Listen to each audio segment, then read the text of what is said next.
Hi guys, I welcome you to Mom and Baby Wellness, and today I'll be showing you how to calculate your safe days. So watch till the very end.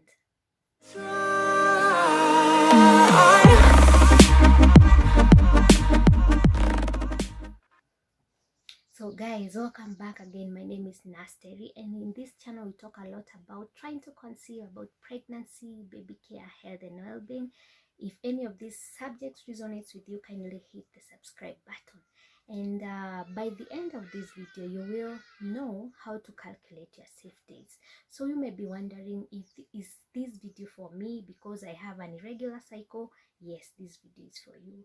Or you have a regular cycle, this video is also for you because I'm going to cover both parts.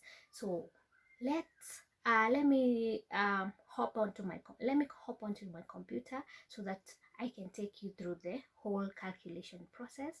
I want you to have a pen and a paper so that you can note down the whole formula and calculate with me. So let's go.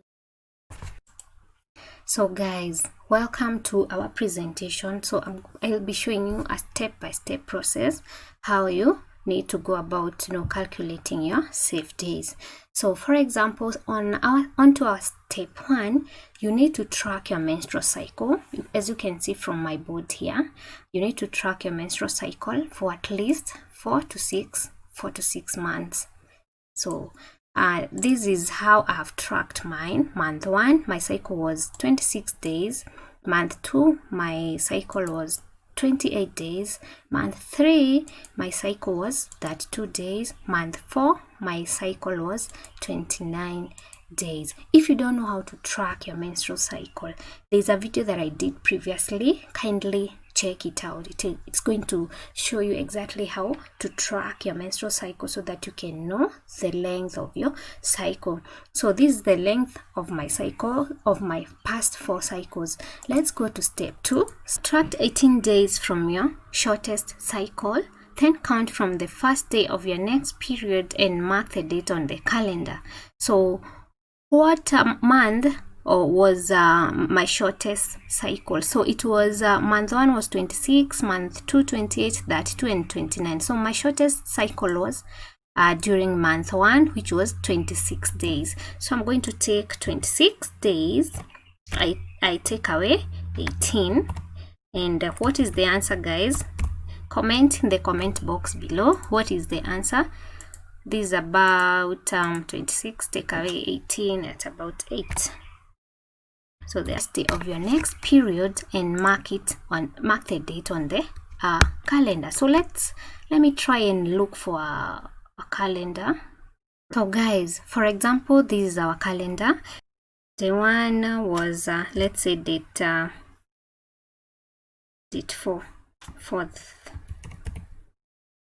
So what are you supposed to do? So you're supposed to count from the first day of your next period and mark the date on the calendar. So you are going to count 8 days from this 4th. So count 8 days. So 1, 2, 3, 4, 5, 6, 7, 8. So the 8th day lies on the 12th. So mark the 12th.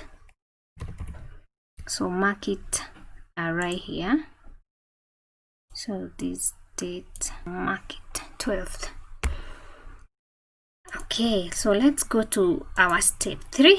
So step 2, subtract 18 days from your shortest cycle, then count from the first day of your next period and mark the date on the calendar. So my shortest cycle was 26 days. So I subtracted 18 and I got 8. So I counted 8 days from the first day of my next period, which was 4th. 4th was my first day of my period, my first day of my next period. So I counted 8 days and I landed onto 12th. So we are going to go to step 3. So subtract 11 days from your longest cycle and mark the date on the calendar. So my longest cycle was month 3 and it's 32 days. You can see it from right here up here. So I'm going to take that 2, I subtract 11, and I suppose the answer is 21. So again, count from the first day of your next period, which was 4th. Now you count 21 steps and mark that date. So let's begin from 4th. 1, 2, 3, 4, 5, 6, 7, 8, 9, 10, 11, 12, 13, 14, 15, 16, 17, 18, 19, 20, 21. So 21, the date is the date we are supposed to mark is 25th. So let me mark this date, 25th, right here. There you go. So we've marked our calendar on the 12th and 25th. So you should know that between date 12 and date 25, those days, that is from 13th all the way to 24th, those are the days that you are most fertile. So most fertile days are between 13th and 24th. So all those other days you are safe. So safe days are all the rest of the days. So guys, to recap this whole process, step 1, you need to track your menstrual cycle for at least 4 to 6 months. So for example, I have tracked mine, and these are my days. So month 1, it's 26 days, the cycle length is 26. Month 2, 28, 32, and 29. So if you don't know how to track your menstrual cycle, there's a video that I did. Kindly go and check it out. So step 2, subtract 18 days from your shortest cycle, then count from the first day of your next period and mark the date on your calendar. So supposing this is the calendar, and 4th is the first day of my next cycle here, 4th. So I'm going to count. I have subtracted 18 days from my shortest cycle, which was 26. I have subtracted 18 and gotten 8. So I count 8 from 4th, which landed me on date 12, and I have marked that right here. So step 3, subtract 11 days from your longest cycle and mark the date on the calendar.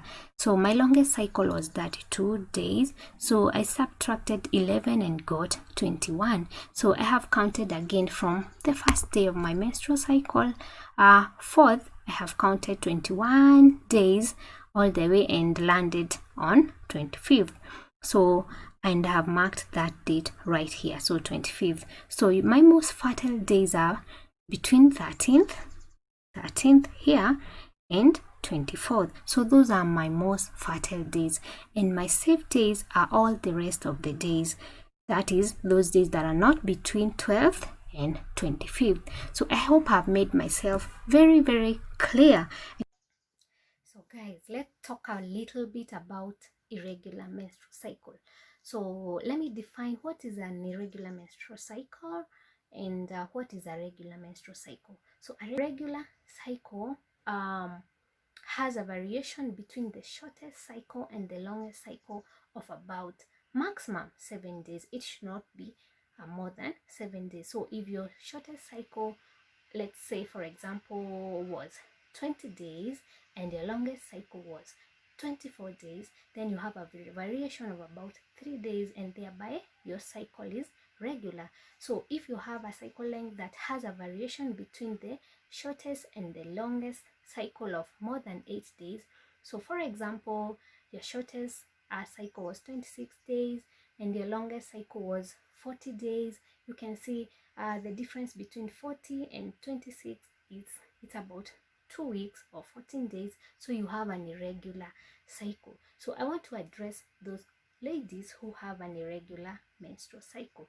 So if you have an irregular menstrual cycle, it's very difficult to tell exactly when you're ovulating, or when you're very safe or when you're not very safe. So my advice for you, if you have an irregular menstrual cycle, is to symptomatically track your ovulation. So how do you symptomatically track your your safe days, or your ovulation, or your days.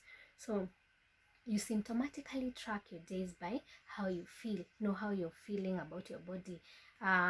How are your cervical mucus? Are they now thick or are they stretchy? Because you know that when the cervical mucus are stretchy, you know that you are nearing your ovulation. And also when your basal body temperature has risen, from about 0.05 or 0.5 to about a whole degree, then you know that you're in your ovulation window and you're most likely fertile. But what about if you can miss all this? Because it's possible to miss all these symptoms, and sometimes not everyone feel these things. So for you, if you have an irregular cycle and you're trying to get pregnant, then the best thing to do is to use an ovulation predictor kit, because this one will help you track when the luteinizing hormone, the hormone that determines when you're ovulating, is surging or very high, and that is the most likely period that you're ovulating, and you may be very fertile during this period. So if you have an irregular cycle, track symptomatically track your days using how you're feeling, your symptoms, and also using an ovulation predictor kit. And if you have a regular cycle, then use the formula that I have just explained, and you'll be good to go. So if you want to get an ovulation predictor kit, there's a link below this video. Get them, because they are the most reliable ways of tracking your ovulation and the most fertile days. And there are also various calculators that you can find in Mom and Baby Wellness blog. I'll also leave a link below this video so that you can go and plug in your dates there, and it will give you a rough estimate of when you're most likely to ovulate or when you're most likely to conceive, such things. So check out all the links below this video. Don't forget to subscribe, to like, and to also share this video. My name is Nasteri, and I'll see you in my next video. And before I log out, I want to ask if you have a video topic that you would want me to talk about. Also let me know below the comment box. Thank you, and I'll see you in my next video. Bye bye.